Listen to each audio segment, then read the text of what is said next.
recording. Okay. Sounding.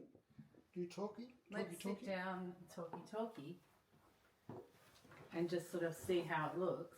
Talkie. Talkie. Welcome to On The Reg. Welcome to On The Reg. You're driving the Jeep. I'm driving the damn Jeep and I don't have any nose. It's like it's a profession. Hi, welcome to On The Reg. I'm Dr. Jason Downs and I'm here with my good friend. In case you've ever wondered what she looks like, this is the Thesis Whisperer, Professor Inga Mewburn from the Australian National University, better known as the Thesis Whisperer across the internet famous, and I'm a little bit jealous about that. She's also Director of Research and Development at ANU. Man about town. I am. Or the woman, man. a woman about town. No, Taylor Swift would say, I am the man. You are the man? Yeah. We are here for a video. I can't believe we're doing video. How did that happen? We're here for a video. Yes, I just do what you say. Yeah, that's right. We are here for a video episode of our podcast, On The Reg. And we talk about work, but, not in a boring way. That's it. Inga. This is a test, I'm guessing. I guess. You've got to say, what are you up to last week? What have you been doing? So we're going to need to have our own laptop on our lap because this is going to get a bit old passing it backwards and forwards. Sure. But, good to see you again. Yeah, glad to be here. Cannot tell you where I've been over the last little bit. Yes. Perth, Brisbane, in the middle of that, AC/DC. It's been hectic. I've been here and then I've not been here and then I've been here again multiple times. Up and down the highway. Complicated family circumstances. Do we like the Hume? I'm used to it. Okay. I call it the cut and paste highway. Oh, really? Why? No, cut, paste, Control C, Control V, Control C, Control V. Yeah. It pretty much looks similar-ish. Yeah. But my kid finished uni. All done. Finished. Right. Is he going to enroll in a PhD? No, but his last semester he got 2 HDs and a distinction. That's pretty good. And I said, bloody hell, you got the hang of it in the very last semester. Yeah. Like, really? Yeah. Could you? Could you got it sooner? No. I remember my undergrad last semester and suddenly realised that I had to go out into the world and do shit. And I was like, shit, I better probably study. Yeah. I think it actually did really clear and focus his mind. So well done him. Yeah, good. So, he's going for proper job interviews in a suit and everything. Ooh. It's weird. I've got a proper grown up. So that's really weird. Segue for you. Yes. Taylor Swift released her new album, Life of a Showgirl. This is my do I care for face. I do not care, just in case you're wondering. I just want you to know, Jason, that I went along at 9 o'clock in the morning Right. to the release film, which was bullshit, and I would pay it again. But you've also had musical experience lately? I took number one son to AC/DC. Actually, took the whole family. Kath, Jack, we all went. Little ears, if people have got little ears in the vicinity, now might be the time to go mute. Headphones for a in. Second. Headphones in. It was fucking epic. I had a fucking outrageously good time. It was amazing. These guys are in their 70s, right? Oh my God, really? Right? I did think, might see a heart attack on the stage, sort of thing. Was there any? No. Were they the kind of wiry rockers, I've just kept it tight? Yeah. I haven't had the booze, haven't had the ciggies, Angus has had all the booze and all the ciggies. Right. Still wiring, just killing it. I was worried about Brian Johnson, the lead singer. I thought, in your 70s, it's going to get... The throat's going to get a little bit wobbly. You're going to kind of run out of power. No way, man. He just pressed the big fuck you button and just drove it. The concert was so loud. Yes. It measured on the seismograph the earthquake people. Get out. Yeah. Taylor didn't do that though. It was did they have exploding fireballs at any point? They had cannons. Okay. Yeah. They had. They did have exploding fireballs. They kind of shoots of flame that kind of went up. They had a bunch of those. Yeah. Fireworks. Yeah. People worry about AI and how much power it uses. I'm surprised Melbourne just didn't go dark. It just sucked. It sucked all the energy. And there were lights. There was big screens. They were 4 stories tall. Yes. It was amazing. Yes. I was driving back in Melbourne at the moment, obviously. Obviously. We're here in Castle Downs. Yeah. I was driving back along, I think, Victoria Street. I've lost my street names, okay? It's been a while. And we're like, why is it like there's nothing. Suddenly it's really busy. And there's all these people walking around in like flashy demon. Yeah. And then I'm like, Akadaka. AC/DC. That's it. So 80,000 people went there. I reckon 60,000 of them had those like flashy. It was a mixed crowd I saw. Yes. There were like dads, there were kids. Well, it was a bit funny. So we're sitting up on the next level of the MCG, straight shot straight down to the stage. So really good seats. And there was this guy in front of us, and so between the support act and AC/DC coming on, there was this time break. And so this guy stands up and he's like right in front of us. He's just blocking the view and all the rest of it. He turns around and he goes, sorry. He says, like, the hip? He says, I just have to stretch it. Like, I'll sit down when they come on. There's nothing going on at the moment. I laughed. And there was, as we were walking in, there was a young girl, I don't know, mid-teens, right? Yeah. And she just kind of lost track of the person, and she's singing out, Grandpa! Grandpa! And I'm like, this is too perfect. Yeah. It was like, okay, yeah, there was an age. I was trying to do the maths. It was roughly 35 years ago. It was the first time I saw AC/DC. 35 years. Yeah. I've never seen AC/DC. Oh my God! Okay, next time. Quick, if they're still alive. Let's find out where they are. Let's book a flight. We've got flight credits. Let's send you to AC/DC. Outright, like, I'm still smiling. I spend a fair bit of my time trying to have fun, like doing stuff, right? Yeah. You do. Like, you put effort into it. I do. Yeah. I have not had as much fun for a very, very long time. My neck was sore because I was dancing. My throat just like gave out. I was deaf in one ear for like 2 days. It was great. I had to go to Perth. Right? And I was like, if someone asked me a question, not sure I'm going to hear them. Right. Like, can you talk into this ear? Yeah. This ear was AC/DC, so you need to talk into this ear for me. And if I shout the answer at you, it was bloody funny. It was We're going to good. have to work out how to put AC/DC references into our teaching materials now. Oh, sure. There's places. Yeah, always. It was so good.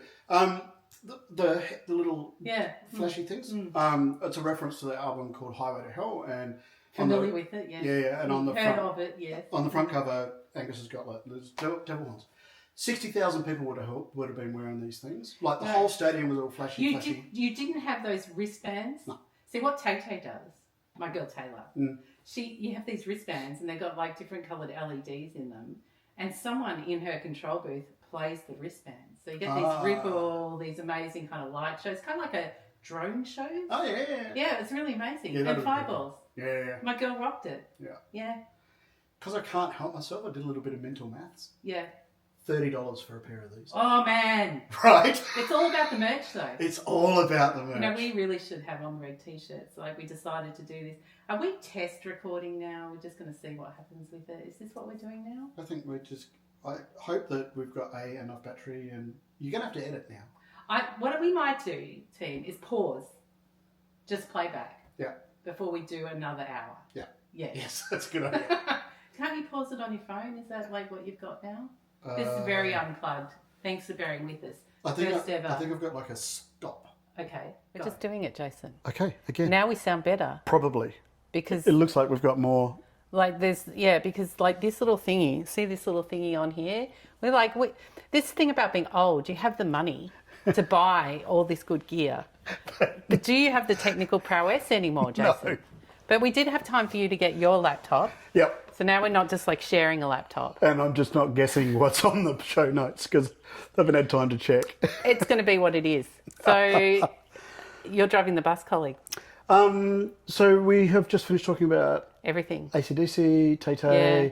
So we must be moving into the mailbag. We are moving into the mailbag. Excellent. Let's do it. Mailbag session. This is where good folk like you will write into us, and we then take your mail, answer any of the questions that you've got. You can write to us at pod@ontheregteam.com. That's our shiny new email address, which we've had for about a year now. So it Yes. should be it should work. But this time we're going to, before we get to mailbag, we're going to read some reviews that we've had because Inga has not figured out how possibly to get all of the reviews. And so she found a ton of them that we've not been reading out. We've been Yes. like, how come people are not leaving reviews? And Yes. apparently you have been. So Inga's going to do that. I was going to do it, but look, there's rather a lot of them here. Okay. So I thought I'd just do the summary of and then read one. Okay. Because the other thing I realised is when I screenshot them, Yeah. it's an incomplete amount of the review. You found them. I found them. But It had two options. You Right. could download it as a spreadsheet, which you would do if you were a kind of organised, non-ADHD-ish kind of person. But Sure. me, I'm like, I'll just screen grab that and then Yeah. I'll go bleh. Yeah. Yeah, that's what I did. Okay. And so I thought we could just shout out the names of everyone who's given us a review and say, I'm sorry that we haven't read them out. It's Inga's fault. I'm just going to read out the name. Okay. I love Westlife. Thank you for your review. Back in 6th of July 2024. Yeah, that's not the earliest one here. These are all from the United Kingdom. We've got EA 1234567 I think that's a made-up name, Jason. I don't think that's. I've got Wellhard17. Yes. That's very British. I am going to read out Wellhard17's review because it's the shortest one and it is shown in full here. Okay. Yeah, so it's "You made me pull over" is the heading. Driving to work this morning, listening to you talk about doom scrolling, etc. I had to pull over and click the links immediately. You helped me get my working life sorted. Thank you. Oh, nice. Thank you, Wellhard17. We've got Lucy Sweetman, your pal. Wellhard17 from March 14th, 2022. Thank you, Wellhard17, if you're still listening. Lucy Sweetman, your pal, your pal. 2022. Thank you, Lucy. Hi, Lucy. I am hoping to squeeze in a visit to you, Lucy, in the UK. Yeah, we're trying to make that work. Yes. Yeah. So I'll report back. I'll do a selfie and Yes. I'll put it on my Instagram. Okay. All right. We've got Isabel KS. We've got Dr. Matthew Jones. Oh, yes. Also from 2021. Yes, good. Excellent. Thank you, Matthew. Thank you, Matthew. We've got Kiki, 1886, December 9, 2021. Very early on in the game there. So Yep. Thank you to all our faithful UK listeners. Got a couple here from New Zealand. We've got Jenki, Yeah. and I'm going to read Jenki's because it's short. Yep. Love the new thumbnail. Had a small freak out thinking my fave pod On The Reg had disappeared from my feed today, but no, it was just the old red font thumbnail that has been updated. New pickers, awesome team. Looks like that shoot was really fun. So that is actually referring to our current podcast cover, Yeah. which is the shots of us. And I think you could compare that with our current video, that if you are watching us on video, Yes. you will see that we did get glammed up a little for We did. that. Although today did not. Yeah, but you got Newport BJJ. Corporate Jiu-Jitsu. Yeah, corporate jiu-jitsu. This is your style statement. Pretty Yeah. much. We've got Tune Shifter, Oh, yes. who probably is our friend, Dr. Martin Emo. probably. Thank you. And one Hi, of Martin. the reasons we sound better than we used to. And Guiding To, thank you, New Zealand listeners. United States, 71MJH. Who says this is the only review of a podcast despite actively listening to dozens. Yes, it is that good. Thank you. We've got Lynn Gassaway, Oh, yes. who said, "Oh no," is the heading of Lynn Gassaway's review. I'm like, this can't be good, but I've gone and done it. I binged your podcast. Now I have 0 left in my unplayed list. What am I going to do with my life now? But that was August 31, 2023. Yeah. Lynn, if you're still listening, hopefully you got to listen to plenty more. Yeah. I love the fact that these screenshots, by country, they give you the number of stars out of 5. Yes. Whereas the top level one aggregates all of that. Yes. Yeah. So you can see which countries love us and which ones. Exactly. Yeah. And we love you. Brian Kishi Parker. Thank you. Thank you to our loyal United States listeners. And one here from Germany. All the way over in Germany. This is from Zap. Yes. Great name.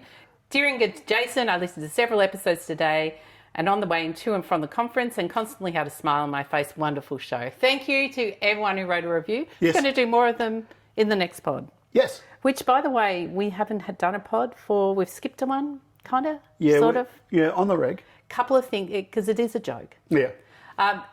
couple of reasons for that. You've been soups busy. Yeah, there's been a lot. Like, end of the year is always busy for us. doing the workshopy, flying away. Where is Jason today? Queensland, Perth, Sydney, who knows? Yeah. Canberra when I'm not there. Yeah. You know, so that kind of thing. So there's been that. Yeah. And I've just had a lot. You have had a lot. I mean, you know, the Vice-Chancellor resigning was big. Yeah. Been up to Parliament House a few times. Oh. Went to Senate estimates the other day. Oh, yes. That was a time. Yeah. So, you know, there's been a lot happening at work. Yeah. So that was the whole thing. And then complicated family circumstances. Yeah. But all under control now, I'm pleased to report. Good, excellent. All right. Okay, where are we now? We're at Mailbag. Right. And Past Jason has done a good job. Good on Past Jason, because I came in this morning, listeners and watchers now. Yep. I came here this morning, I'm like, hey, going to do a podcast quickly, get the tripod, we're going to do this, blah, blah, blah. I just came in and took control. Pretty much. And you're like, what, hey, what? And then I said, it's okay. Past Jason has put the mailbag together, did an exemplary job. And Past Inga had also done all these show notes on boredom, foreshadow, which we forgot to do. Okay. Yeah. Which is good, because not always is it as professional as that, as you might have guessed. Here's one from Janet Davey.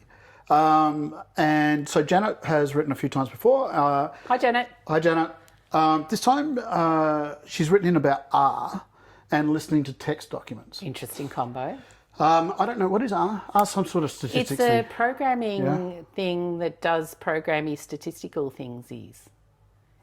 Okay, all right. I know what it looks like. Okay. Brendan has occasionally written me scripts in it. Yeah. Sometimes I get ChatGPT to write me scripts, which I'll talk about at the end in our 2-minute tips. Sure. And I put the scripts in there and then it doesn't work and then Brendan fixes them for me. That's what I know about art. Does cool things. Yeah. Look, I'm going to confess, like in the next little bit, I'm going to read out what Janet's written, but I don't understand any of it.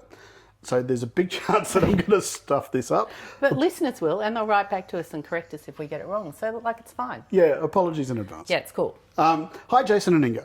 Really enjoyed the discussion/rant grappling with Gen AI in the latest episode of On The Reg, the one where we talked about tiny experiments. Yes, we sold a lot of that book, by the way. So many people have told me, boy, that's a good book. I'm like, yeah, Jason read that. I didn't. Yeah, it's a good book. Plus all the usual tips and few opinions. Two things I wanted to share to add to what you spoke about R coding and listening to text documents. Number one, I'm definitely still an R novice, but one thing I love that might be helpful to you or your listeners is creating R markdown documents instead of R scripts. Now, can I just pause there and say, this sounds like some sort of fabulous mashup. You know, when you find out that Taylor Swift is actually going out with Travis Kelce and there's like two big names colliding, making tray cas or whatever they call, you know, like right. Yeah. So I feel like R and markdown are two things I didn't know like had a meld. Okay. Yeah. So the perfect Venn diagram, is that Who what knows? you're Yeah. Okay. All right. Cool. This way you can knit the code to HTML and then it can be navigated and also shared with people without needing to rerun the code to look at your data. This allows you to have a table of contents, big tables with hundreds of rows or figures, etc., embedded in the HTML document with all your notes and interpretations alongside, rather than trying to remember what was significant or why you did something in a particular way. See, Janet sent in a screenshot, and it looks fancy. It looks like an actual website. Now, look, future Inga editing this, Yes. Video listeners may put that image up on the screen. Okay, it'll be No good. promises. Good. Yeah. Janet goes on. I love data table from the DT package for this and Stargazer, which exports nice looking tables ready to insert into Microsoft Word document or wherever. Another awesome package to pop in at the end of your document is Grateful, which can generate .bib, bibliographic files, I maybe, imagine. yeah. Of the R packages you used, which you can then import into Zotero. It can even generate a paragraph listing the citations in alphabetical order to pop directly into your write-up. See attachment 2. Markdown file generated by Grateful package in APA style. So, Okay. yeah, this is why I said I don't understand what's going on here, but it looks awesome. It does look awesome. That looks complicated and awesome. Yes. But I think the point is that you get citations at the end that are useful. Yeah, I mean, I'm all for just not having to do that shit myself, and that looks like it does that shit. So, yeah great. Okay, cool. Yeah. The second part That text-to-voice tool Jason described sounds great. I use Reader/Readwise for this and really enjoy being able to bookmark or email any document, article, webpage or PDF to myself and then be able to listen hands-free or away from screens. What was that voice to text?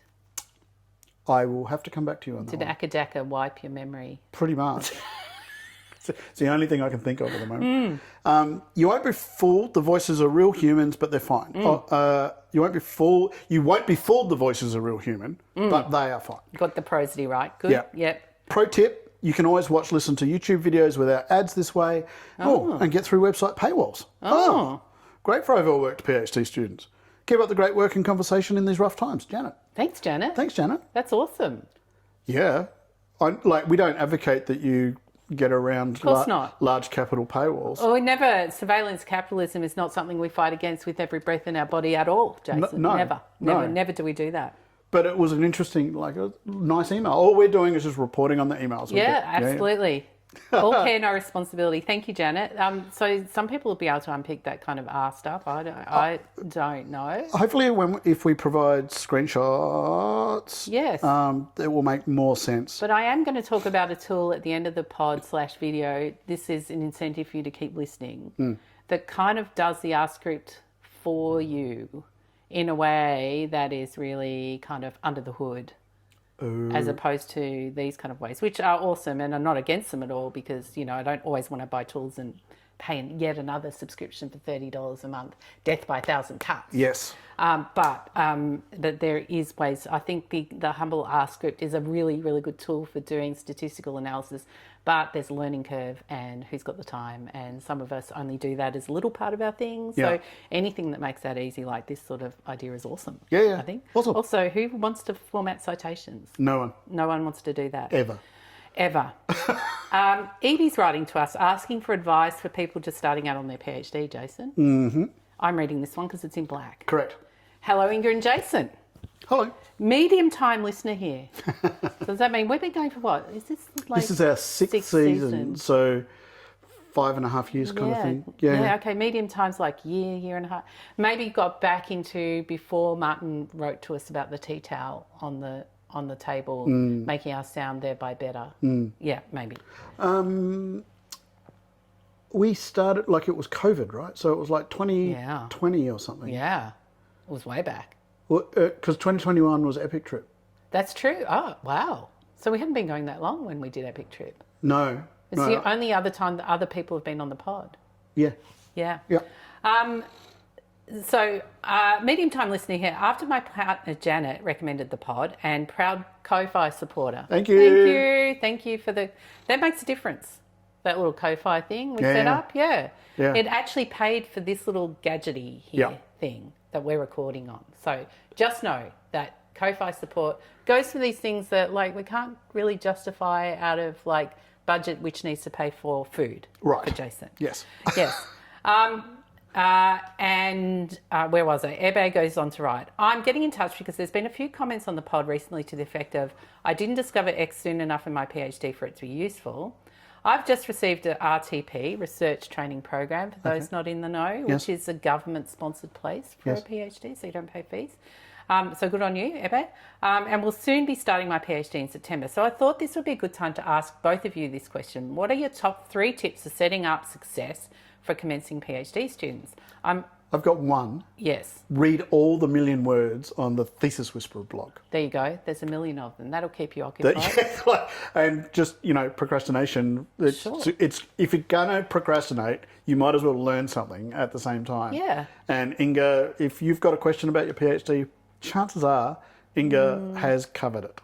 And back in the day, 5 years ago, I stopped doing this, but I also used to publish things from a wide range of other people. Yeah. So back in the back catalogue, there's not just me, there's the whole community, wisdom. Yep. And I just ran out of energy to be the chief editor for that, really, frankly, during the pandemic, really, basically. Who could do anything? Yeah, there you go. Ebe's also ADHD.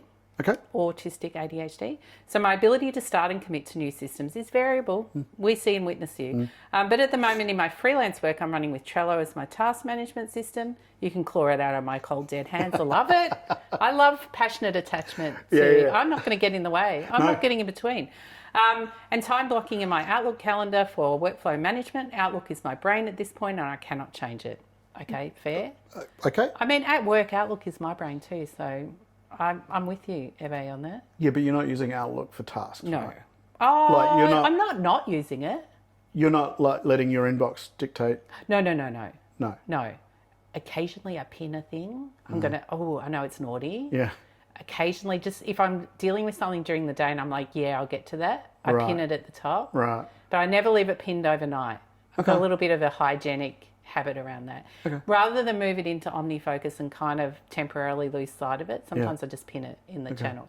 But I have been known to turn an email into a task. Oh. Yes, because other like people in the organisation do work that way. So with certain people, like my boss, I can do that. And then just say, here's a task for you. Yeah. Yeah, good.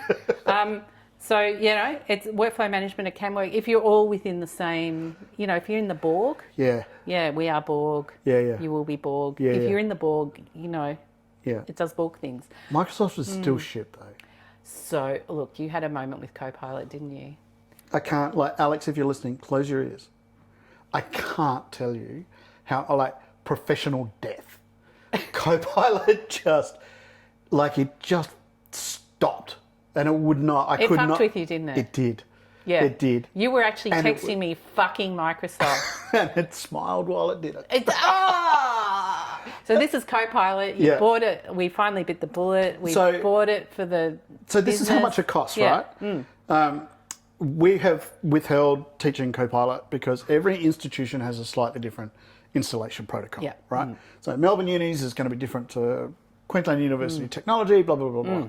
So anyway, in the end, we got a job and they really wanted us to look at Copilot. And I said, yeah, okay, all right, fine. We'll get a copy of Copilot and we'll do some Copilot training. Step one, go and buy a copy of Copilot. Yeah. Per person, Yeah. $3,564 per year. Per person. Per person. I mean, I've got to say, Microsoft, get fucked. Right? Because ChatGPT doesn't cost that much and it is so much better. Yeah, okay? yeah. Like, it's not okay. Like, you're paying for shit. Yeah. So that would have been, for us to buy that, would have been $7,000 for a year. And we wouldn't have been feeling happy. Wouldn't have been like, open my wallet, take my money, like, No. wow, with text expand. Or No. like, it's not surprise and delight territory, No, is it? it's not. Just, and then you get in front of the classroom and what happened? It just like dies. Completely dies. Yeah. So that investment of what, for the month? Just to see how it goes? Yeah. Didn't work. So so there I was, and I had to rescue a whole workshop on the fly. Fortunately, past Jason Yes. had done alternative workarounds and cheat sheets for Claude and ChatGPT. Yeah. Just in case it didn't work Yeah. Because past Jason's a pro. properly. It didn't work properly. Past And Jason's I went, got your back. so let's just have a look at these ones over here that do work and how awesome they are. Yeah. And also, like, I'm saying, you said professional death, people would judge me, I feel like an idiot. But I was saying to you on the text messages, I really think people are going to blame Copilot for this, not for you. Yeah. I think that. I think the message came across loud and clear. Maybe not so great. Yeah, I had to unplug it and plug it back in Oh my again God. over lunch, right? So No, and that's it got it stressful. working in the end, That's but it was stressful. like It's too disaster. stressful. Let's go back to eBay. Sorry. We've had our rant about the Borg. I successfully used Zotero in my master's thesis. Excellent. We'll continue this. Highly recommend. I have no notes on that. Zotero is the way to go, people. Yep. I cannot be moved from that. Tried writing in Scrivener, couldn't stick to it because it doesn't have a built-in editor that doesn't suck. And I haven't worked out how to run Grammarly in it at this point, so I gave up on it. Trying again now, they have Grammarly working inside it. So for those people who want, a lot of people run Grammarly inside web pages, they run them inside Word documents, they run Grammarly kind of at point of need. Yeah. And yes, it would be frustrating if you were used to Grammarly and you didn't have it plugged into Scrivener. The reason I don't use Scrivener as much is because most people don't collab with Scrivener. Yeah. And also, I've never figured out how to plug Zotero into it without it bugging out. So I do still use it Okay. for my own writing, but I must admit I get very similar.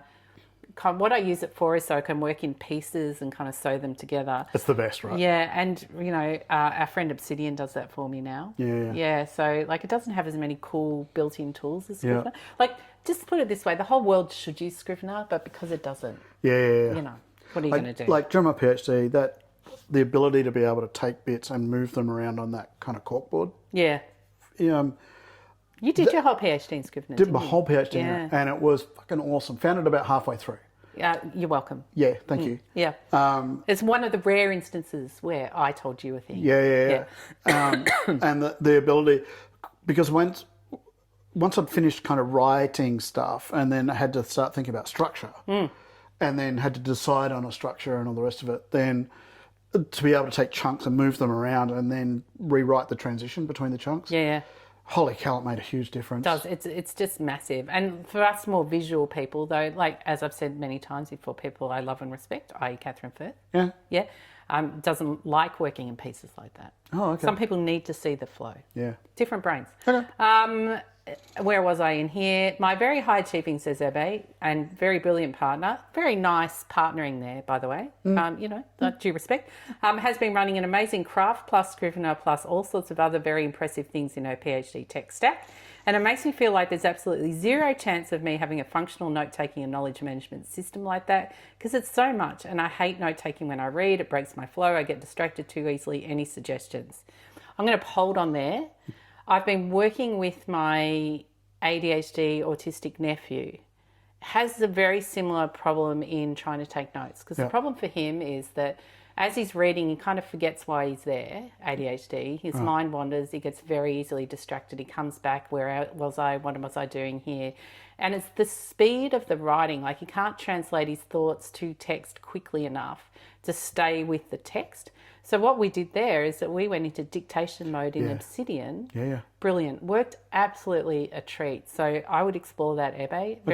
Very easy on a Mac. Don't know about a PC, but dictation on pretty much any piece of software now is so incredible. Yeah. And it gets rid of the pauses. It sort of joins up. I mean, it's almost perfect.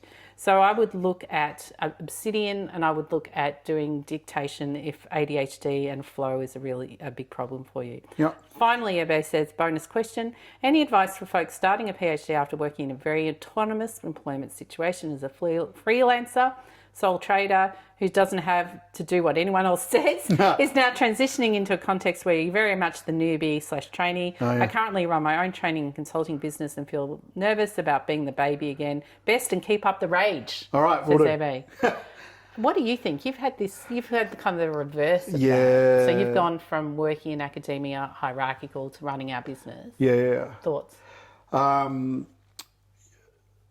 Step one, listen to your supervisor, but listen to what they say, not how to do it, I reckon.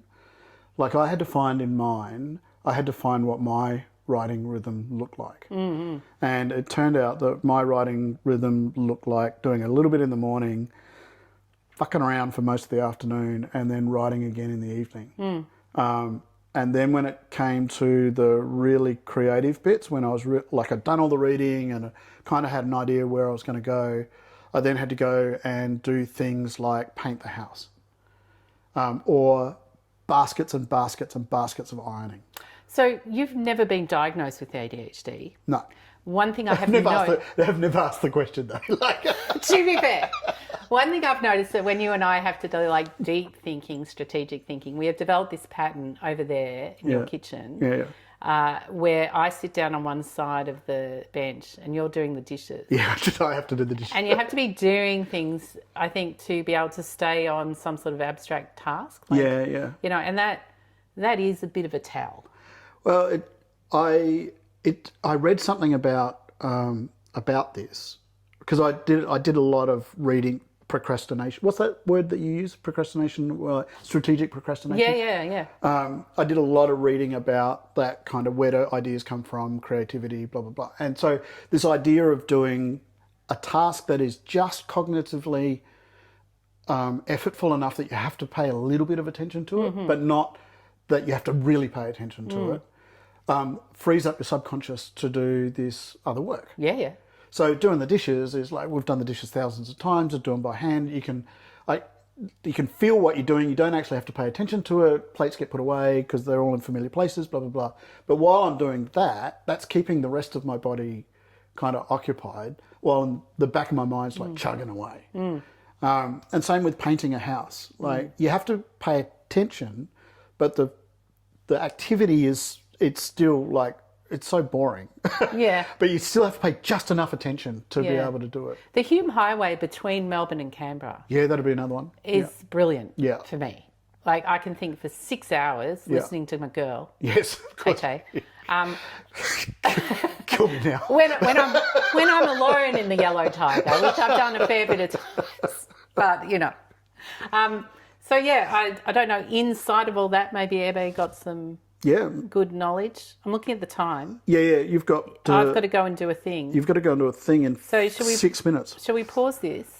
And just call it on the mailbag. There's more mailbag, but that can be the next episode. Yep, let's do that. All right. All right. Okay. So you just enjoy this, fragmented, experimental. Hey, this is what you come here for. This is the content you come here for. Right. Authentic. Yeah. Think Yeah? of this as intermission. That's right. And we're going to come back and we're going to talk about boredom. All right. Bye. All right. You got the pause. Okay. We're live. So Jack moved our camera. Also, I've just done an hour and a half of teaching. And I went up to Savers in Footscray. And I had a great time up there. I charged the car. Yeah. Came back. You fed Jack. I fed Jack. He moved our camera. You changed the t-shirt. Continuity error. And we're back. We're getting into our work problems because I'm driving the bus. Yeah, good-o. And our work problems is, in this segment, we focus on one aspect of work, and we kind of like nerd out on it. We sometimes tackle problems that we have at work, or we discuss themes suggested by a listener. Today, Inga, you've brought the boredom. Boredom. This is a problem I have had at work. Your problem? Or? Yes, I'm bored. Okay. I've been doing the same job since 2008. Okay. No, 2006, more or less. Dang. Different versions of the same job. Yeah. So I started working as a research fellow in research and development in 2006, part-time through my PhD, and then I became full-time, and then I moved to ANU, and I've been doing this for, it's over 20 years. Yeah. So 20 years, you get really good at your job. Yes, you do. Also, nothing new really happens. Okay, research and development is research and development. Yeah, it's a very complicated field. Mm-hmm. People have all sorts of conflict. I had to teach myself writing. But, after 20 years, same but different. Yeah. And then so couple that with terrible morale at ANU over the last year. Getting better. Thank you, ANU management. Sorting your shit out. Is it though? I'm choosing optimism. Okay. Okay. I feel it's getting better, but I'm just tired. And when I sit down and I go to do things I know have to be done, it's like the overwhelming feeling I get frequently is boredom. Okay. And boredom's just a killer for creativity. It's a killer for morale. It's a killer for everything. I think we need to own up to boredom being a factor in work. Okay. There's research on pilots being bored in cockpits on long-haul flights. See, that feels bad. Sure. Right? Of all the people I want concentrating, not being bored, is pilots. Yeah, so they've done a lot of work on that. Okay. Right, to make sure. How long can they fly on autopilot before they're so bored that they just don't want to do it anymore? Yeah. Yeah. So boredom's like an area of research, right? Okay. So we need to sort of make a difference between sort of boredom is contextual, right? Okay. So in the pandemic, I was terrified, some of it, a little bit of it, scared, but mostly I was bored. Oh my God, I was just exhausted. And the boredom and exhaustion kind of couple together, like the tedium of the everyday, the masking on, the kind of, but interspersed with moments of terror. Yep. Yeah. And even the terror didn't really get to you after a while. Like boredom, watching Netflix, same, I think was sort of an endurance aspect of the pandemic. Might I just say, Victorian here, most lockdown of all people in the world ever.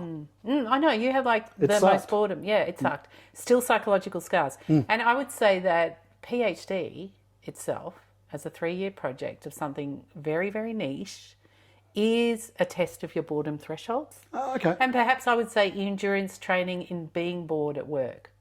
I reckon it sharpens your capacity, to spend hours and hours with data that's going nowhere, to read really boring things written in really boring ways. Yeah. Yeah? Yeah. Yeah? Oh, yeah.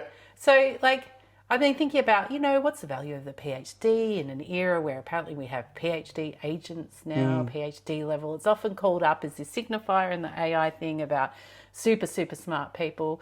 What have we got over AI? Well, AI is kind of tireless. Yeah. And its memory is pretty, better than ours. Yeah. More accurate recall. It bullshits like we bullshit. Yeah. But we can sort of tough it out through boredom. Yep. Right. Presumably so can a machine.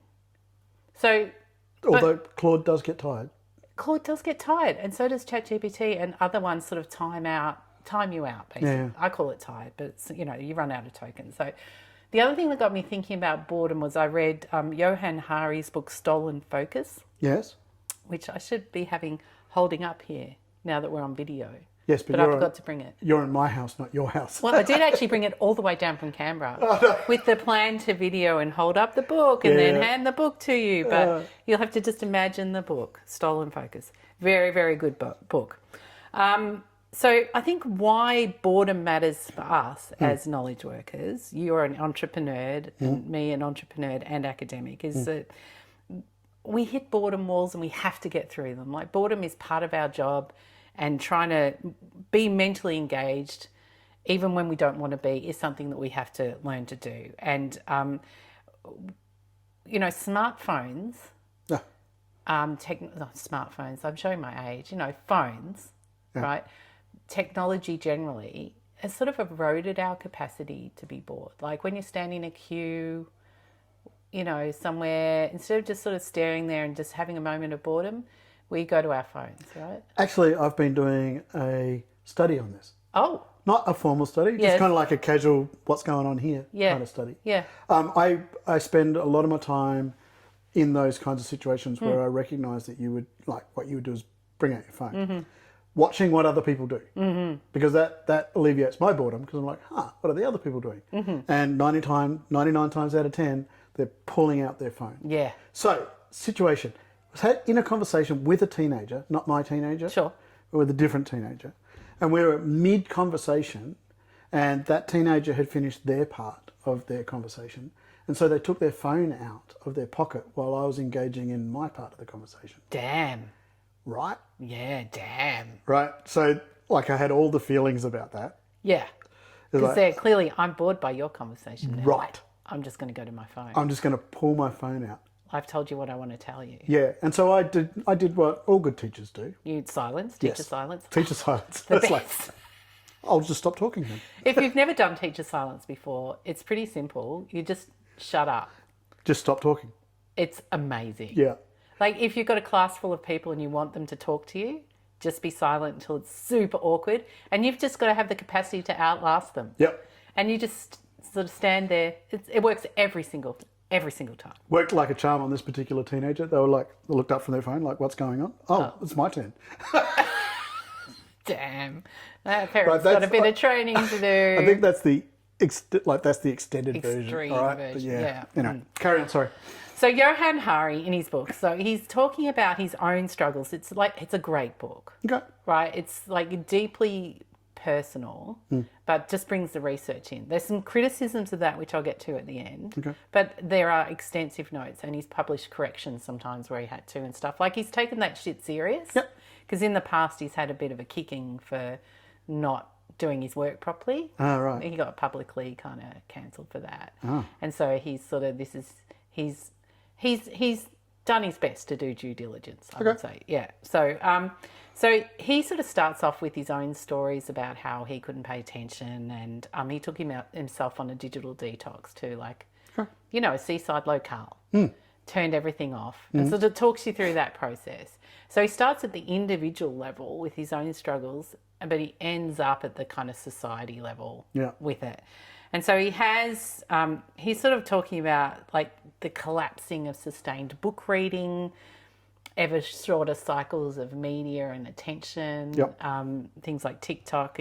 I don't know, it sort of talks about video and stuff, but like, you know, clips, difficulty. He says that our attentions have been so eroded by the best people in the world working for years on how to sell us shit and steal our attention from us, that we're collectively developing an inability to tackle long, difficult, boring problems like climate change.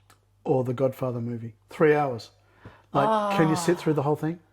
No, not Godfather. Is it Godfather 3 where it's basically in Italian? I don't know. I just couldn't. Yeah. I tried. First one's great.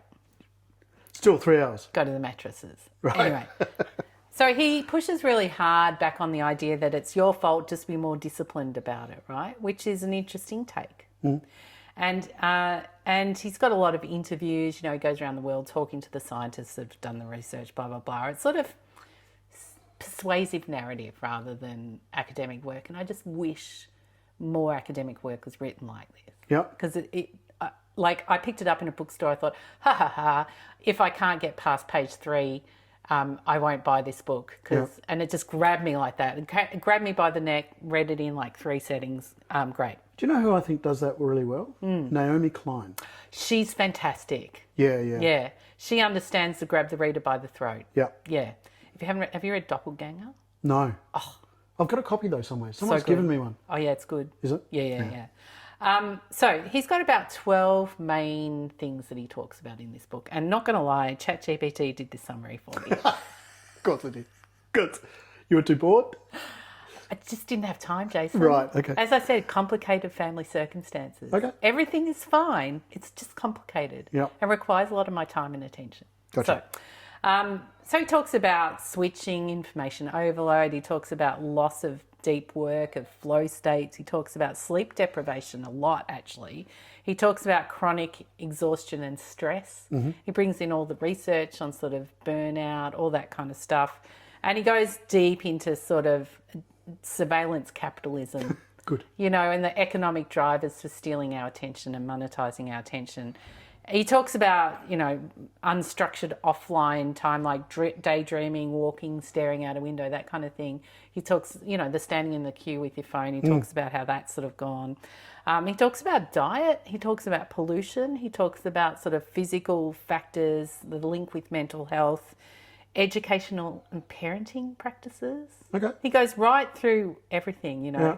How do we bring up our kids? So, you know, your young Jack has a dumb phone, you know, instead of a smart one. Now we've just had the social media ban about to click in. So there's been some interesting articles in the paper with teenagers trying it and then going, what do I do now? Like literally, what do I do with my time? And he talks about... Jack's answer to that is more jiu-jitsu. Well, you know, look, at least he's getting his exercise, right? And sort of workplace structures, you know, busyness, theatre, you know, email, meeting culture, open plan offices, the lot, right? Yeah. So I really enjoyed it. I've recommended, a couple of people I've recommended it to have read it and said they really liked it. Yeah. So Holly Noble, shout out to Holly Noble, she enjoyed it. I just want to go to the criticisms just briefly. So he's been dinged a bit. So academics have reviewed the book, right? And they've said, because of course their research is being used, right? And then they've said, oh yeah, look, it's engaging, but he kind of he surfs over the top of things and stuff, because of course he does. Yeah. Because he's trying to keep your attention. And so sometimes maybe he overstates or simplifies findings a little bit, and leans pretty heavily on secondary summaries, don't we all? You know, and generalising from small to big. You know, I found some of the stuff around parenting and around diet to be like, really? Yeah. You kind of seem to be over-salting that one. Yeah. But it was still really, what I really enjoyed about it was that he moved it beyond that individual, you just don't have enough discipline, to broader society. And I think his basic through line is attention isn't a trait that we have or don't have in different amounts. It's a capacity that we bring to bear, and that's shaped by systems and societies and cultures, right? Yeah. So we're all sort of stuck in the matrix in a way. Yeah. So I'm just wondering, like, what makes you bored, Jason? Like, at work? God. I mean, let's say at work, but, you know, what's your boredom? So the switch to make me go and do something else? I don't know, just like, what's your experience of boredom? Like, mine is, I go, meh. And I just, meh. You know? I'm struggling with this one because You don't get bored? No, if I stop doing a thing, like if I'm tired, I'll go and lie down because I'm tired. Yeah. And then when I'm no longer tired, I get up and I do something. Right. And then I just move from thing to thing to thing. Yeah. And I try not to do things that don't have some sort of outcome attached to them. Yeah. What about before you were entrepreneured? Did you have any parts of your job that you found boring?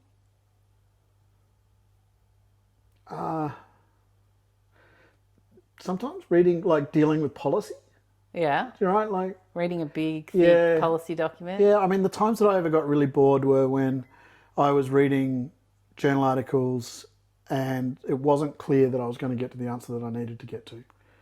You know, and you get to the end of that and you're like, I'm never going to get that part of my life back. Yeah, frustration. Yeah. I found it hard to keep concentrating around that sort of stuff. Yeah. My mind would wander around that. I get bored with difficult. Like if something even if in my mind I've built it up to be more difficult than it is. Yeah. Boredom is like a defense mechanism that kicks in. And I'm just like, ugh, you know, like anything else, like give me email. Oh, God. Do you know what I mean? Oh, yeah. Yeah. But then mostly email bores me. Yeah, I get bored by email. Oh, my God. Like tedious, you know, don't want to do it. If there are any clients watching at the moment, not your email. I don't get bored with your email. Other people's email. Where can I get bored? At the early stages of a project, I can get bored. So you would think naturally that you would be excited about the early stages of a project. But often I'm at the stage where I don't know enough about it. And so I'm reading around a lot and not quite like clicking here and clicking there and reading this and reading that. Like I can get through a bunch of stuff, but until it starts to come together and I've got a really clear view about what the next steps are. Yeah. That stage I find pretty boring. Yeah. So for you, boredom and frustration are really linked together. Yeah, I think so. Yeah, for me, boredom and difficulty. Yeah. You know, so it's very rarely boredom on its own. But I was bored with my PhD by the end. Oh my God. Oh, really? Like the editing part of it. Yeah. I mean, wanted to stab my eyes out with a pencil by the end of that shit. You know, like I found that was really hard going. And the way that I got myself through that is I had to do it in the evening because I'd, you know, gone back to work. You got to do it in some money. So I ended up sort of like sitting down at 7 p.m. and going, I have to do at least an hour of this copy editing business. And I can't, you know, stop doing it before an hour. And if I'm at the end of that hour, I'm still feeling like, okay, I'll do another hour, but never more than 2. Right. Yeah. And by putting a time boundary around it, I could get through the boredom pretty well. Like the only time I could probably get bored would be when I'm watching someone else do something really boring. So I used to be the person, not always, but I would take Jack to when he was in swimming squad and he was being trained to be like a competitive swimmer. And so they would do 5 kilometres of breaststroke and then 5 kilometres of backstroke and just going up and down and up and down and up and down. Like I would lose interest in that, but I would be paying attention to it. Does that make sense? Yes. I can't, like if I'm there to watch him do swimming, I watch him do swimming. Yeah. Even though this is not interesting and it's not helping me in any way. So like Because you didn't want him to look out of the pool and see you on your phone or computer. Right. Whereas I did my email. Right. Which may or may not be connected to the fact that my kid no longer swims. Right. I Yeah. I don't know. Yeah, I don't know. I find other things to do when that boredom, the potential slowing down kicks in. Yes. I will find other things to do. So, an example, Kath and I don't necessarily always want to watch the same thing. She doesn't like, go figure, big explosions, fast cars, drug dealers getting shot by rogue cops. I wonder why she doesn't like that. Yeah. I can't think of why. Yeah, and I don't like the documentaries on, nurses who kill. So as much as I love her, Sure. I'll sit here and I'll watch 15 minutes of Nurses Who Kill. Yes. And then I get up and I go do something else. Right. So I don't let boredom kind of Yes. hang on. I Yeah. don't know, it's weird. I've never really thought about it. Yeah, no, it's one of those things that is like, well, there is research on it. Right, So we'll yeah. get into the Other research. people have thought about it. But I thought you'd like a fun fact about boredom research first. Sure. Fun fact, there was a boredom conference. And it ran 9 times before they got bored of it. They stopped it in 2023 because I found it and I'm like, oh my God, I have to go to this. Yeah. Because boredom studies is multidisciplinary, Yeah. and I was just like, this is the best thing I've ever seen. I'm going to go. And no, they stopped in 2023. So boredom conference organisers, please, I'm begging you. Do it bring again. back because I will come. So would you like to know more about what us researchers have worked out about Please. boredom? Right. So there's causes Yeah. of boredom in knowledge work. So repetition and routine. So you've already talked about repetition in swimming and so on. But, coding endless survey responses for me. Yeah. Like that coding part where you just feel like hammer, hammer, hammer, hammer. Yeah. So text coding particularly, which is usually done in something like Max QDA, where you highlight the bits of text in a different colour to match a different code, and you do that endlessly. Yes. Yes. Hello. Hello. You're not recording? We are. We are. We're on video these days. So I reckon there's just no way to make a neat transition. No, let's just say what happened. Between yesterday when we did this Yeah. for 20 minutes before we got interrupted. Then how did we get interrupted? So Kath came home. Kath came home? Yeah, and so she was like, oh, you're recording. We're like, well, stop recording, which we did. Yes. And then we're like, oh, we only have another 20 minutes. And we turned it on and we'd left it standing there the whole time you were teaching. And there was no battery. No battery. No. Yeah. And then, it was night. Well, also Jack came home. Jack came home too before that. And you cooked him some crispy chicken from the Nagi book. Nagi book. And he moved our camera. And so all of our staging and everything was just all wrong. And it was just a disaster. Yeah, really. the whole thing. Like families. Welcome to the Downs household. Then I went to jiu-jitsu. Yes, I talked to the people in Sweden. Yeah. And then, I bled on other people last night. Did you? Oh, gross. Yeah, really? no, yeah. Is it really gross? Well, yeah, they deserved it. Okay. So now we're back. This morning I've done some teaching. Yes. You've done stuff. Yeah, I did errands. Errands. Yeah. And we're here again. I paid attention to continuity from yesterday, so I'm still wearing the same stuff. He did.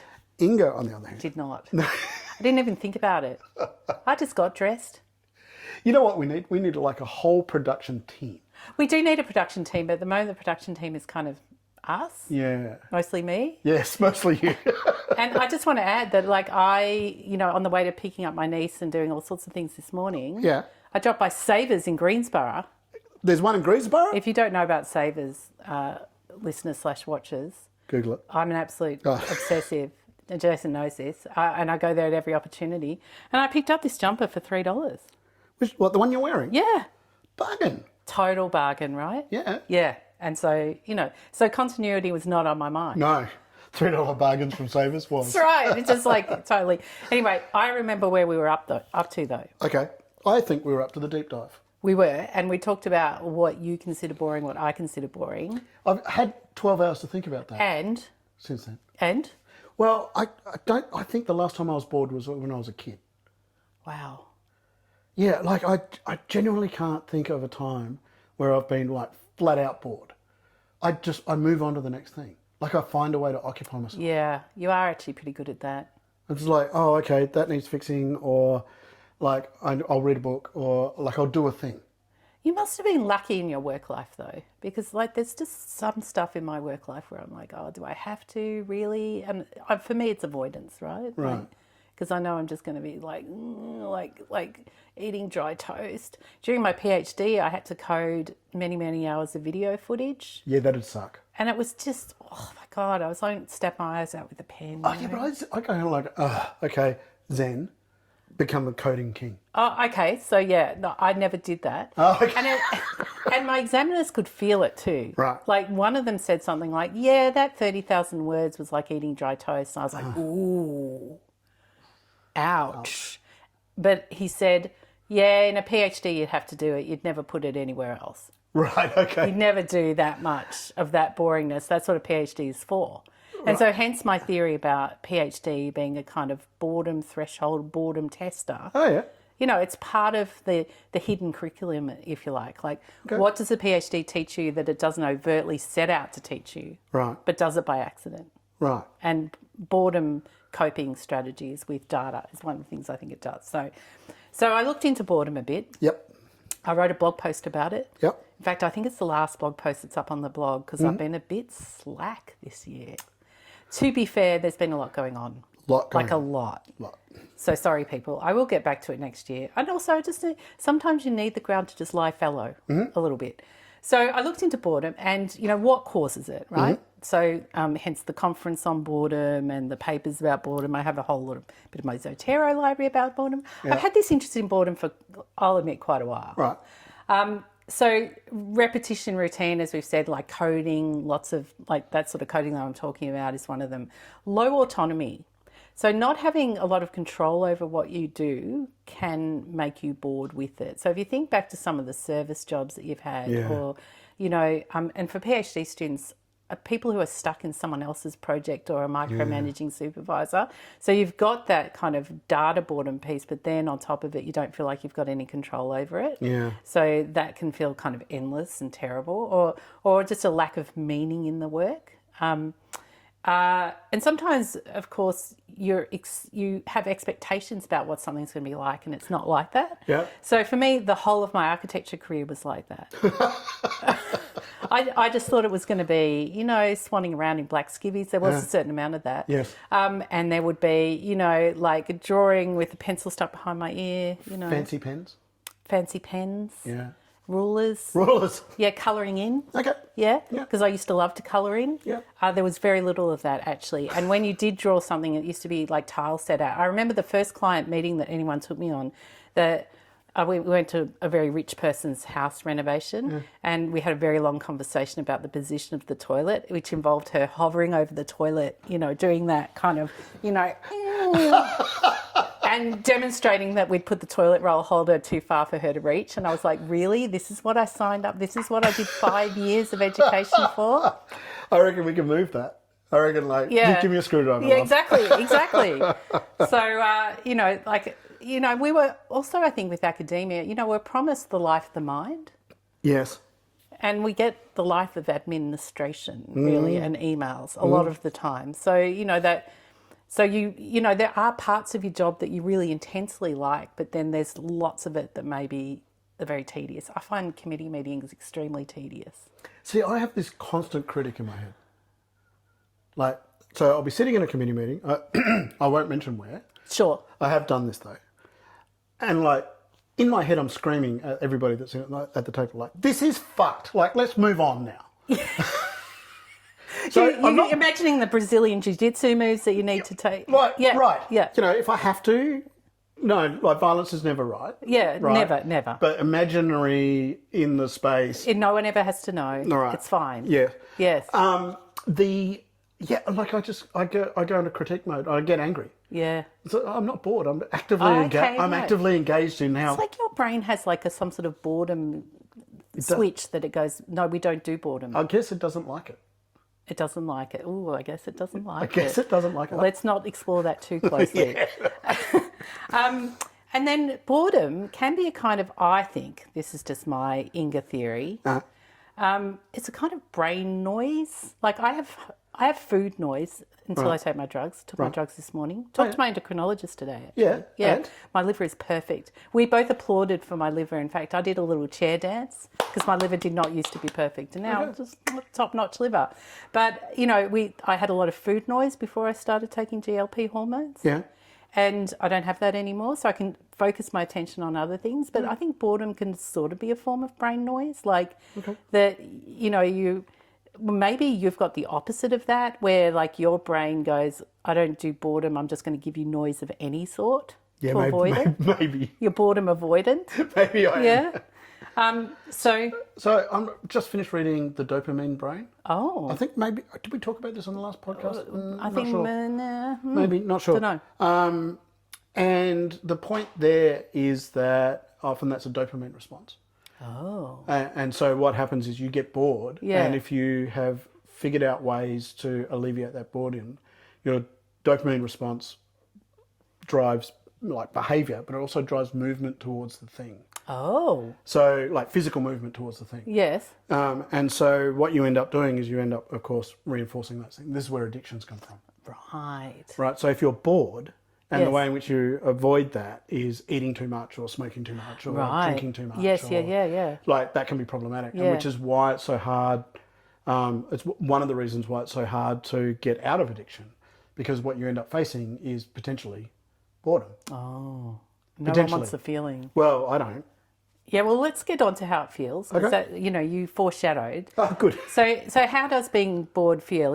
Sort of relentless frustration, time dragging. Yeah. That feeling that something will never end. And our sense of time as human is really kind of bad, actually, because when we're excited and engaged in something, time passes quickly. When we're not, it passes slowly. It's the same amount of time. So if you anticipate a task is going to be boring, you'll probably also think it's going to take longer than it will. And this is me in spreadsheets. Yeah. Pretty much. Yeah. And so I'll often put off a spreadsheety kind of task that isn't data spreadsheet. Data spreadsheets I love, right? I love a feeling of power in a data spreadsheet. Like, I'm going to make you my bitch. Okay. There's going to be a pivot table or something. yeah. Something's going to happen in here. We love a And pivot. it's going to be exciting. But when it's like budget spreadsheets, it's just like, oh. And so I think it's going to be more boring. Therefore, I put more time than I really need in my diary. Therefore, I'm like, oh, I don't have time for that right now. And so I don't do it. So that's the dynamic I get into with boring tasks. But, so, and then of course there's sort of deferment activities or kind of a masking of the boredom. So you might actually pretend to be busier than you are to your colleagues, to avoid, Yep. yeah. Doom scrolling is one sort of boredom fighting strategy that people have. Email, absolutely. Yeah. Yep. And I think people get a sense that they're actually doing work with email. When It feels like work. And it is work to some extent, but it's also not really in lots of ways. Yeah, maybe that's why. Because if I think back to, like, particularly towards the end of RMIT there, where the job was manic, and, like, it was COVID and, like, it was just, like, a tsunami of work. That I would dive to email when I kind of got tired or... So maybe I was getting a little bit bored of stuff, and I was like... But it just never showed up, right? Like, it never showed up to me as boredom. It showed up to me as email. Yeah. Maybe that's what's going on. And a tendency to do it. I mean, when you become attentive to why am I doing this thing that I actually don't want to do, i.e. email? Yeah. Why am I doing this? Or I'm doom scrolling? Or, say, getting into fights about AI on LinkedIn? I have seen you do that. So, why am I doing that? I actually objectively don't enjoy myself in this moment. Yeah. What am I trying to say? And again, dopamine, right? Yeah. You're looking for anything to avoid the feeling, just feeling flat. And of course, if you're bored, and all those feelings can contribute to mistakes, hence the amount of literature about pilots and boredom on long haul flights, which is scary. Don't read it if you're about to go on a long plane flight like I am. Right. And then I started to think, is this, like lots of boredom and then lots of the coping strategies to deal with boredom, if a lot of that is going on, and this has been happening to me a lot this year, for whatever reason, it's just like been a tough year. I kind of just get underwhelmed by everything. And then I'm just kind of like, it's not burnout. I know what burnout feels like, because that to me feels like electricity in my body. kind of weird dizziness, definitely a difficulty putting cognitive tasks in the right. Like I know what burnout feels like. This isn't burnout. I'm calling it bore out. Bore out. Yeah, just sort of ennui. Okay. You know, kind of like can't be fucked. Yeah. That kind of thing. So bore out. And so that As bore out is you know, it's burnout, but it's the boredom variety of it. I can see that turning into like a pretty bad cycle, It can, I reckon. right? Like if you're bored and so you end up with this bore out thing, Yeah. and then you can't be fucked. Yeah. And then then, you'll like- do all the deferment activities that don't give you any joy, actually. Yeah. Like they're not good things objectively that you want to Yeah. be doing, but you're just trying to avoid the feeling of restlessness and time dragging, so your brain goes to do something else, you know. So I actually think it is a bad, vicious cycle. And anyway, I wanted to give it a name because, as my therapist says, Jason, name it to tame it. Yes. So why might we be bored? Like, why do humans have this capacity? Because other animals are too worried about, you know, fighting off tigers or whatever. Boredom, like, doesn't, like a cat is never bored, and yet objectively the cat never does anything. Like our friend Ginger. Is Ginger here? No, Ginger's out. Yeah. Like asleep somewhere. Yeah, exactly. Exactly. Like not doing anything. So, and yet Ginger and Ginger's friends have not dominated the world and become the apex predator, Not right? yet. So maybe boredom. No, yeah, it's true. Yeah. But maybe boredom actually pushes us to seek novelty because it's pushing us always to do that deferment activity or to do something else or to avoid the feeling. Maybe that's part of humans' sort of psychology that's actually evolutionary and advantageous, Maybe. potentially. Or maybe cats are bored, but they've just got a greater tolerance for it. Maybe they just lie. They're not really bored because they're in their own mind. They're scheming about how to kill you. Yes. Yeah. If only we had opposable thumbs. Like, I'm not worried about AI rising up and taking over. I am worried about Ginger slaughtering me in my sleep. Oh, no, I would be worried about Ginger. The thing about Ginger is she's very inconsistent. Oh, yeah. You know, yesterday, in between all the trying to get this podcast done, Yeah. I was like, hi, Ginger. And she's like, meow, you know, doing that kind of cute Ginger flop Yeah. in front of me, where she flops on the ground and then wipes her face with her little paw. And then she's like, you know, rubbing against me. And I'm like, oh, I'm in for some Ginger love. And I went to pat her and she's like, Yeah. yeah. Welcome. You never quite know. You never know. You've got to be on your toes. Yeah. Back away slowly. Yeah. Don't break eye contact is my advice. That's right. That's right. And so coming back again to this Yes. sort of PhD as boredom tolerance training, Yes. is this sort of an obsolete skill in the AI era? I don't know. Like this is a career capital, as my friend and colleague Dr. Lindsay Hogan calls it, career capital, developing the ability to, you know, leverage your smarts, whatever, towards your career. Yeah. You know, is boredom endurance valuable, or is it like the new handwriting where you we train it up in people, but actually they don't need it anymore because things with AI take quicker. Yeah. It's quicker to get through those things, you know, and actually it's a novelty seeking or curiosity that's probably the thing we need to train for rather than boredom endurance. I mean, we have this thing in academia. I mean, we are 800 years in the current kind of way that we do it. Yeah. And thousands of years before, as far back as you can look, there's something that's kind of academia flavoured in our human history. We've always had spaces for people to be nerds and do stuff, right? So, and those spaces, what's characterised them is that they tend to train a skill much longer than you need to train it for. And so, do we need to keep doing the PhD in the same way as this kind of boredom? Because if the hidden curriculum of the PhD is sort of part of it is boredom training, Yeah. do we need to keep doing that? That's like, do we need to keep teaching handwriting? Do we need to keep teaching typing? Do we need, you know? So this is the thing us educators ask ourselves quite often is, do we need to keep doing this or do we need to do something else? And a lot of what I see around AI is like, there's a lot of anxiety around that conversation about what, if anything, we should stop doing. Yeah. But the PhD is kind of an invented tradition, right? Yeah. Like it feels a lot older than it is. Yeah. The first one we handed out in Australia was in 1950 odd. Wow. That blows my mind. To a woman, by the way. Yeah, good. Yeah, rocking it. Yep. Anyway, so you know, I suppose, and ChatGPT gave me this future-facing question, Oh. which I thought was interesting.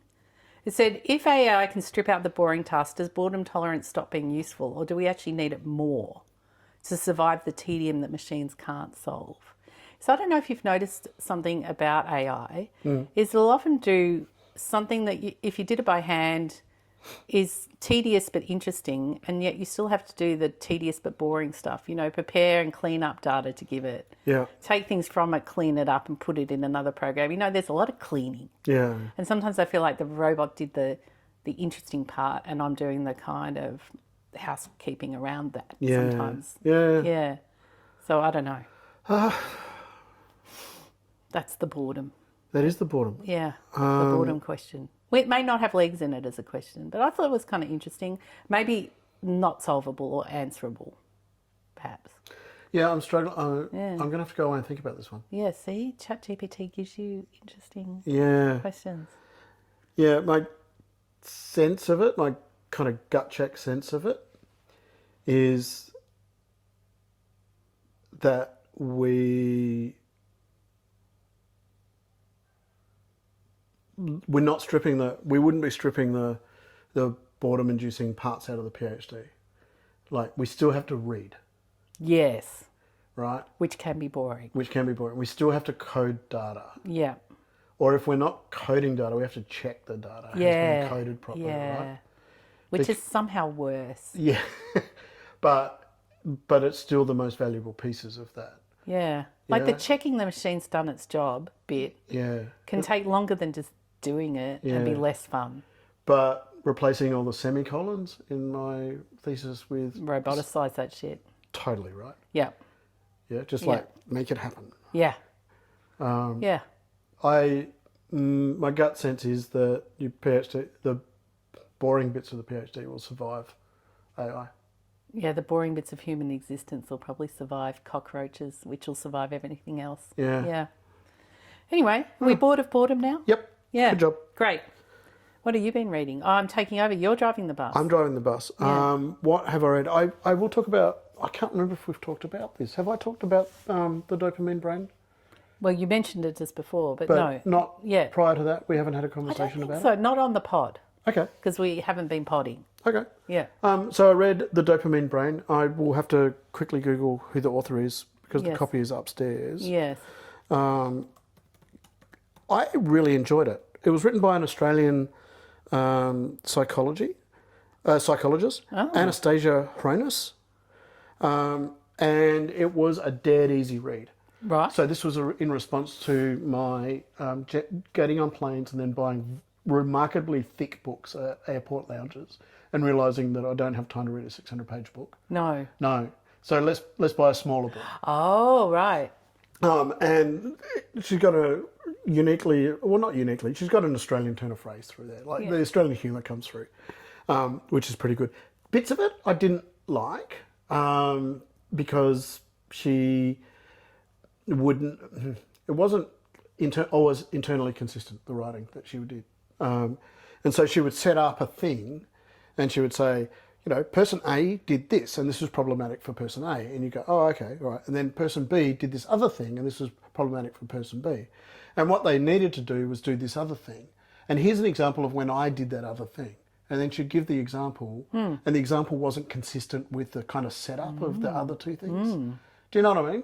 So, every now and again, I'd get stopped by that. I'm like, oh, at least tidy your bloody examples up. Yeah, better editing. Better editing. Yeah, and that's what that is. That's like editing. Good editor goes, what, really? No. Yeah, the logic doesn't work here. But that's a minor glitch in what I think otherwise was a pretty good book. First part of it really just explains kind of what's going on inside your brain with dopamine. Do we want to know that? Dopamine, when dopamine dumps into your brain, what it does is it sits between. I'm working from memory, so all the neuroscientists out there who are listening to this, don't judge don't him. at me. Yeah. Read the book.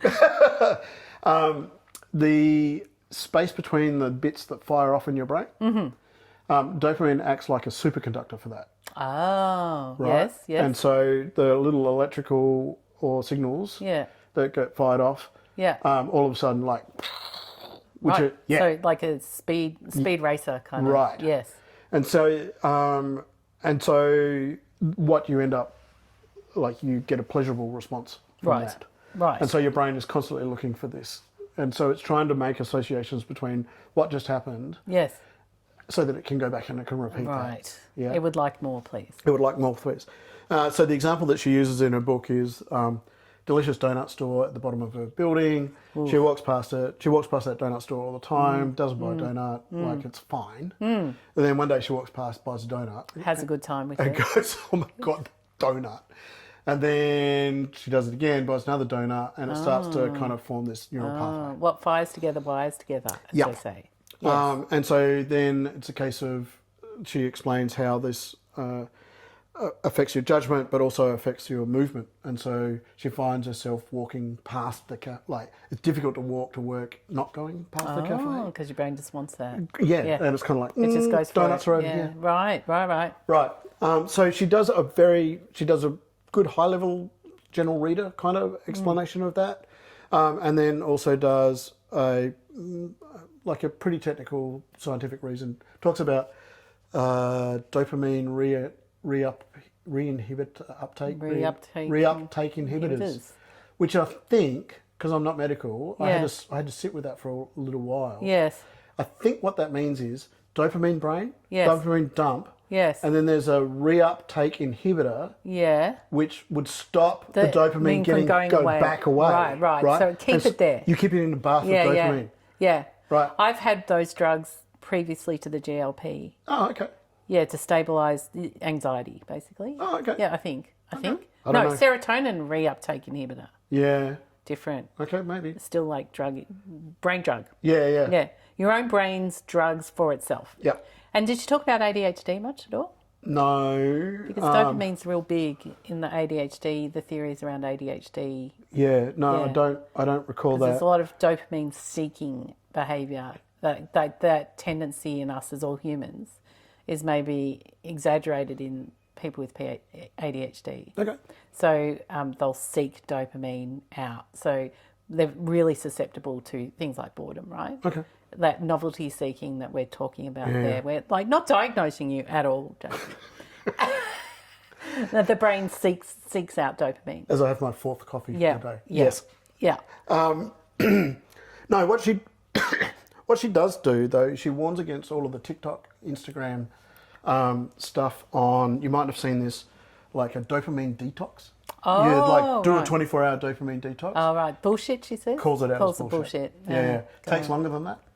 And you have to be, probably you need some help around doing all of that sort of stuff. The second half of the book tackles what dopamine, what that means for addiction in various forms. Right. And so she spends a fair bit of time explaining if you can modulate your dopamine, then you've got a better chance of being able to reduce some of your addictions. I found it a little bit simplistic. But to be fair, it was a thinner book. It was a thinner book. Yeah. And so I've given it to Kath to read. Right. Because she understands addiction way better than me. She's the person. Right. So who you call. Yeah. Yeah. So I'll be interested to see what she's got to say about it from that end. But I enjoyed it. It was a good read, and I've recommended it to a few friends. Yeah. Yeah. Who might benefit from it. Yeah. Sometimes I like reading a book that's written by a psychologist, psychiatrist type person. Like a practitioner. Yeah, rather and they than an go, like, academic. you can do these sort of things. There's a couple of activities in there that I thought were quite useful. Okay. One of them was figuring out what your values are. I've talked about this kind of on and off over time. Yeah. So she's got an activity in there where she guides you through trying to figure out what your values are so that you can then start to assess your behaviour against those values. Oh. So you might say, for example, that you want to live a healthy life and, that being an athlete or physically fit is really important to you. Yes. But then you might also find yourself mainlining Big Macs. And so there's a problem there. And yes. So that's where it kind of, like the back half of the book is, you probably need help around some of this sort of stuff. It's a good book. A good advertisement for therapy. Good advertisement for therapy. And I'm like a fan. I'm here for therapy. Mate. It's like having an expert coach. Totally. It's your brain. It's the best. Yeah. I've been reading. You bought me Jodie McAllister's An Academic Affair. Oh, and then... Anitra took it off me, my sister Anitra. We were sitting by the pool on her rooftop. She's moved to a new place. They have a pool on the roof. It's very bougie, very nice. Nice. And, you have to take a book up there. And she she said, "Oh, I don't have a book." And I said, "Oh, this one that Jason gave me." And she snatched it out of my hands. And then she giggle snorted for the 2 hours we were sitting by the pool. And then she showed me it the other day, and it's dog-eared all the way through. And she kept reading bits out and then sending me bits of it. So I've asked her to do a voice memo review, which she hasn't done yet. I'll hassle her again tonight. Okay. But I will get a chance to read. I enjoyed the first chapter very much, and I'm like, "You might enjoy this." And she's like, "I'm keeping it." Wow. So take that, Okay. Romance readers of the pod. Does it feel like it's got the, romance novel structure, moves and steps? Yes, she said it conformed Okay, good. to the genre. Yeah. What I really enjoyed about the bit that I read before she snatched it off me, it's Australian, which is just great. And when it talks about academia, the union figures in it early and often. And I'm like, I'm here for union talk in a romance novel. How great is that? Yeah. Yeah, so no, I enjoyed what I read, and she loved it. Yeah, loved it. Like I said, I did not even look at it. I know. I saw the title. You got a bit of stick online from some of my mates. Yeah, which I thought was hilarious. was like, because I'm like, he has read one. Yeah, I know, like he's not just making some man. I've read two. In fact, you've read two because I made you. Yes. Yeah. I won't make you read this one. Okay, thank you. Apparently it's very good. Okay. I've been reading Cory Doctorow's Inshitification, which has got a turd emoji on the cover. know. In fact, I got the hardcover, and I have a lot to say about it. I loved it, but I think we have to do like a whole pod on it because we're going on long now, so highly recommended. Luke and I on Sunday night, we're here in Melbourne for the week. We did something we very rarely do, which is we went to the movies. Oh. And a lot of people had told me to go and see one battle after another. Yeah. Can I just say, I hated watching it. I watched it all the way through. Right. Leonardo DiCaprio. It's about sort of present day America, sort of maybe a little bit in the future, a bit more extreme, kind of like running civil war, organised resistance to authoritarian regime, like their moment, right? Yeah. And then it skips to 15 years in the future where he's trying to find his daughter. All the way through it, it annoyed me. It was kind of pretentious filmmaking techniques, plinky plonky kind of soundtrack that made the dialogue hard to listen to for your over 50-year-olds. So, like, I can't say that I enjoyed watching it. Right. But then when I tried to tell my sister about it the next year, I realised I had a lot to say about it. Right. A lot of thoughts and feelings. Okay. And I've actually had to come to the conclusion that it was probably a good movie, but I hated watching it. Okay. It's not my thing. Okay. Yeah. Just the stylistically, not my thing. Yeah. I don't really go for indie movies as a general rule. Yeah. Like I, prefer. I went to see Tron Ares as well because did you? because Luke had a voucher, right? So these are the two movies that we've used the voucher for. Yeah. And Tron? Loved it. Really? Loved it. I've heard Loved it's shit. it. It's shit. Oh, okay, good. It's so shit, but like it's just colour and light and motion. Yeah. The plot's really easy to understand. Yeah. There's beautiful people in it. Yeah. There's evil people. Yeah. There's like lots of explosions. Yeah. And like I'm here for that. That does sound like my I couldn't kind of tell you a movie. thing about it now. Okay. I can't remember anything. But I remember kind of everything about one battle after another. So clearly a good movie. Okay. But did not enjoy watching it. Okay. I don't know, that's weird. It's a weird review. Can I just jump in just for a moment? If you're a Daft Punk fan, Which I am. the soundtrack for Tron Legacy was Best. produced by Daft Punk. Yes. Epic. I know. We have it on repeat in the car. Yeah. When we do that long drive on the hymn. Yeah.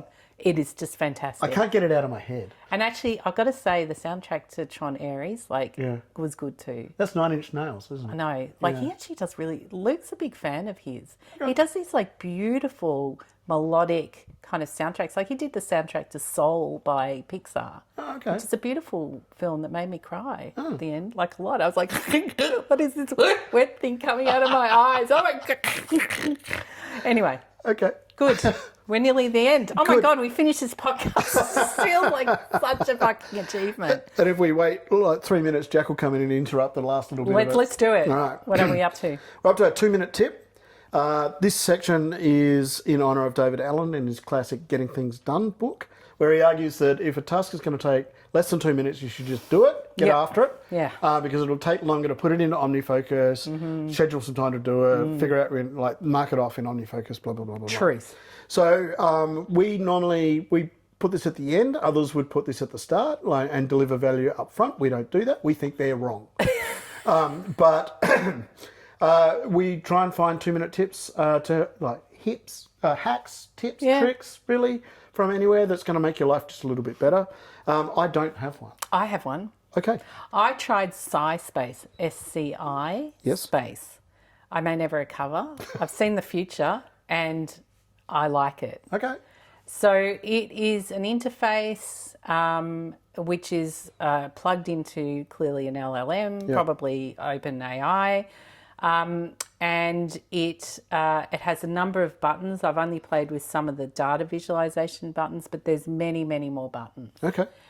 The difference between this and just going straight to ChatGPT is that it will, if you say to it, here's a spreadsheet, I want you to tell me about the relationship between neurodivergence and gender in this spreadsheet, for instance. That's the kind of work that I was doing in there. Yeah. And it goes in and it looks at the spreadsheet and then it creates some R code or Python. It actually creates Python code. And it does the Python code as you watch, like like Matrix style. Right. And then it runs the analysis and then it writes it up for you as a markdown file. And then it makes the visualizations for you. Yeah. Right. And then it gives you 3 different files. So you've got the Python script, you've got the markdown text, and then you've got the visualizations. Yeah. The visualizations are not pretty, but they're accurate. Right. And as it does it, it sort of like makes a little movie because it shows all it's working and all it's thinking. So you can watch it work and you can scroll backwards and forwards and look at bits of its analysis. Like it shows you the process while you drink a cup of tea. Do you have to know Python, like to be able to go, that looks dodgy? Yeah, probably. Okay. But Do you know Python? Ish. Okay.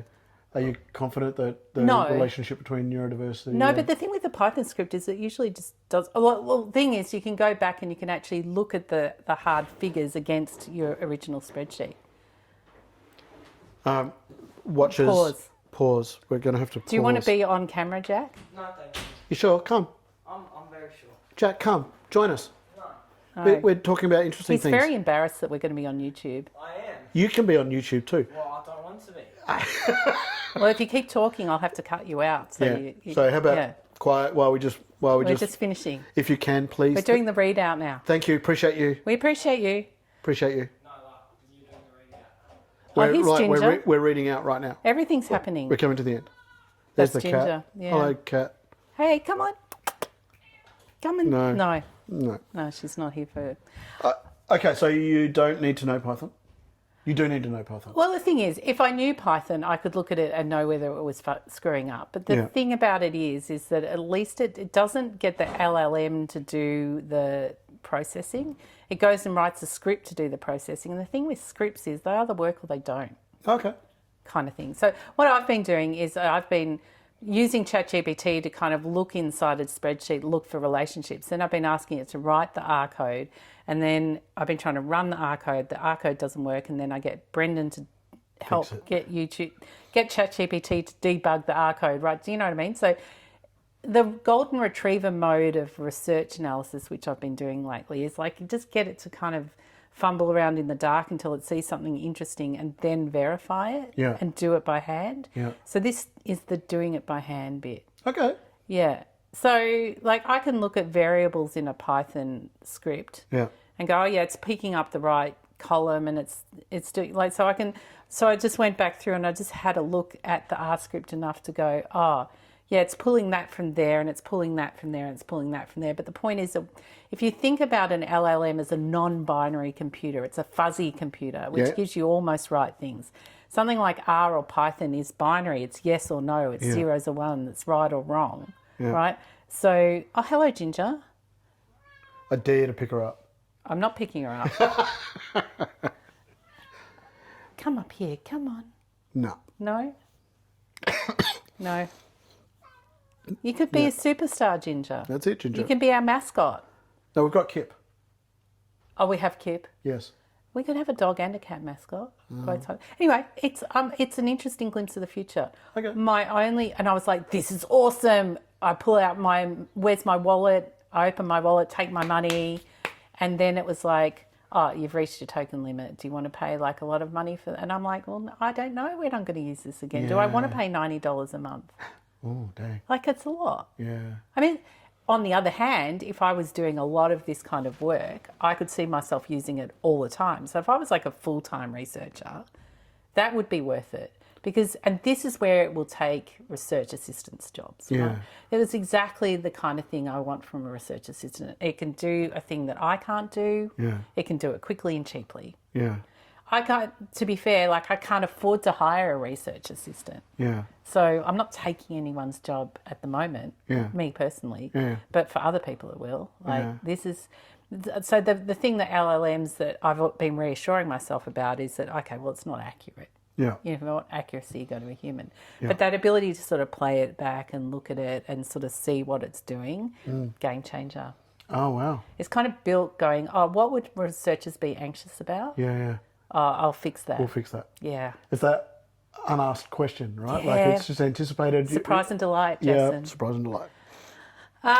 Okay.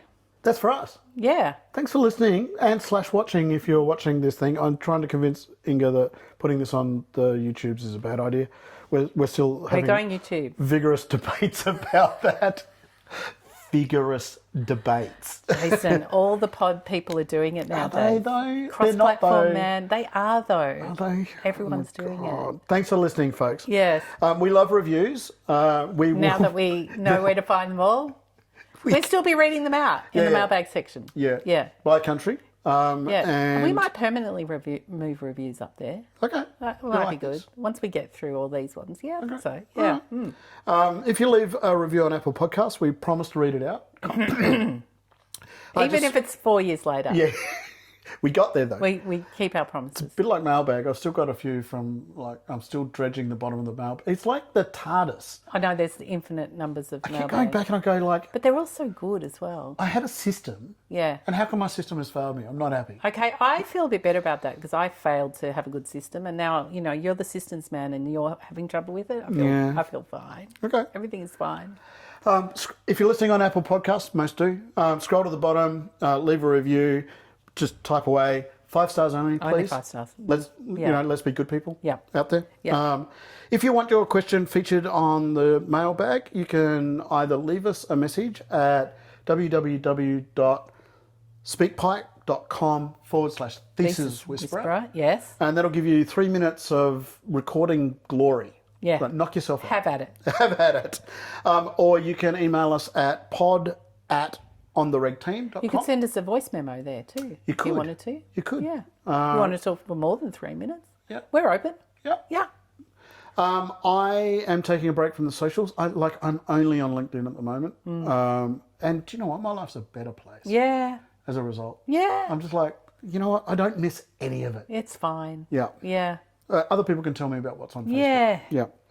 Costs us about $1,000 a year to run this pod. Sometimes we spend more than that, like with fancy gear. No, that cost us nearly 1,000. Yeah, I know, but like then on top of that, we've got all of the hosting. Oh, yeah. We've got all the subscription stuff. does add up.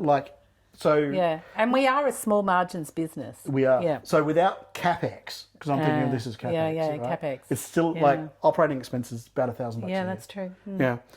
If you want to subscribe, you can, and we would love you forever, love you Yes. long time. You can join our Riding the Bus membership on Ko-Fi, not quite sure. Yep. One day There's we're a gonna link figure that on out. the Reg Ko-Fi site. Yep. You can go there. You can join for like $2 a month. Yeah. You can join and just follow along. Yeah, just showing your love. Yeah. Yeah. But if you want to spend $2 a month, and that will help us to get this and keep this on the go. Yeah.